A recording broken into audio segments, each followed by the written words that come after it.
we were to solve a system of linear equations with fractional coefficients, and I don't like fractions any more than you do. If we have an equation, we can make the fractions go away. I'm going to multiply the first equation by 5. That gives me negative 4x plus 35y is equal to negative 1. I'm going to multiply the second equation by the least common denominator. 2 and 3 gives me 6. And so that is 3x minus 2y is equal to negative 72. Now my numbers are larger than I would like them to be, but at least I don't have any fractions left. Now I don't have any coefficients of 1, so the first thing I'm going to do is figure out what to multiply in order to eliminate a variable. So I'm going to go with the x because those numbers are so much smaller than 35. If I go with y, I'm going to have to find something to eliminate that 35, and that's going to give me some really big numbers.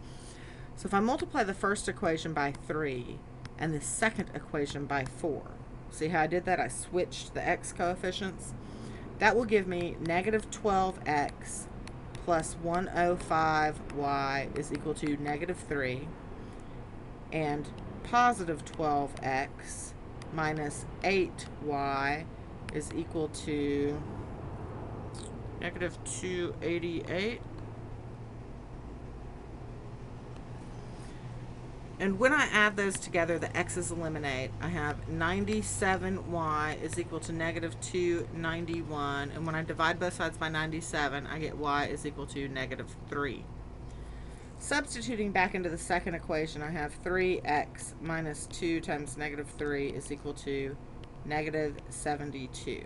I did not go back to that version of the system because that has fractions in it and I don't want to deal with them.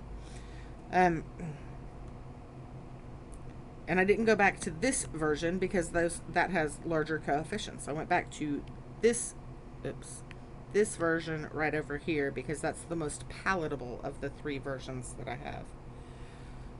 So 3x, add 6 to both sides.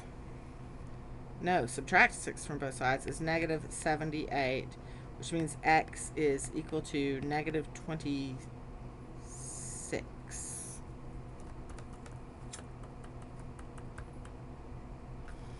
Okay, now I used the second equation here to find my x value. I'm going to use the first equation to check. I want to know if negative 4 times negative 26 plus 35 times negative 3 is equal to negative 1. Negative 50, or sorry, positive 52, positive 104, that's 104. And this is minus 105. That does indeed equal negative 1. And so my solution to that is the ordered pair, negative 26, negative 3.